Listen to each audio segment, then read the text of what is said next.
C'est désormais lui qui conduira aux destinées du ministère de la Recherche scientifique et de l'Innovation technologique.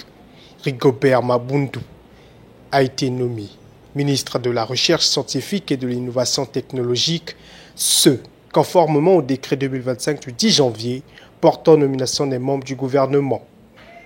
Ancien ministre et membre influent du parti au pouvoir PCT, c'est un retour qui s'annonce prometteur pour cet homme d'État. Je remercierai d'abord du fond du cœur Monsieur le Président de la République, qui par cette nomination montre une fois de plus que la confiance fut souvent l'enfant de la loyauté et de la fidélité, au-delà du travail. Ensuite, ma reconnaissance aussi au Premier ministre,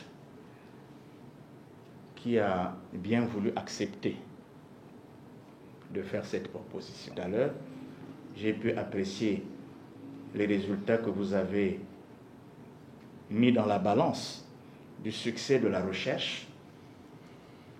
On va, avec tous les collaborateurs qui ont été les vôtres dans ce secteur, continuer ce travail. Donc tous ceux qui sont en place doivent être assurés qu'ils n'ont pas affaire à un bourreau, mais plutôt à quelqu'un qui vient pour travailler utilement. Surtout dans un domaine dont je connais les exigences et même les servitudes. Ne nous en cachons pas.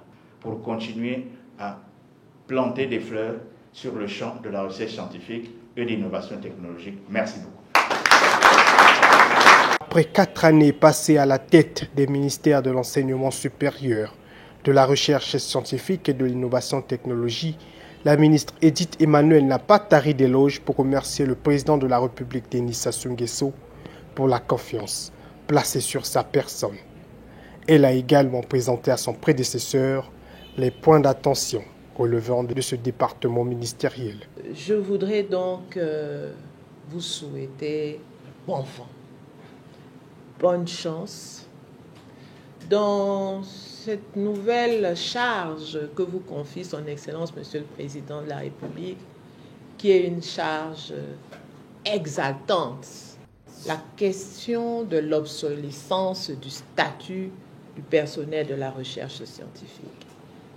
Le deuxième point d'attention concerne le statut du centre d'excellence d'Oyo pour les énergies, la transition énergétique et les énergies renouvelables. L'adoption de ce statut urge dans la mesure où il en résultera l'organigramme et les nominations du personnel destiné à l'animation de ce centre d'excellence qui se trouve présentement à Oyo. Le troisième point d'attention, c'est la désignation des présidents des comités de direction des instituts de recherche.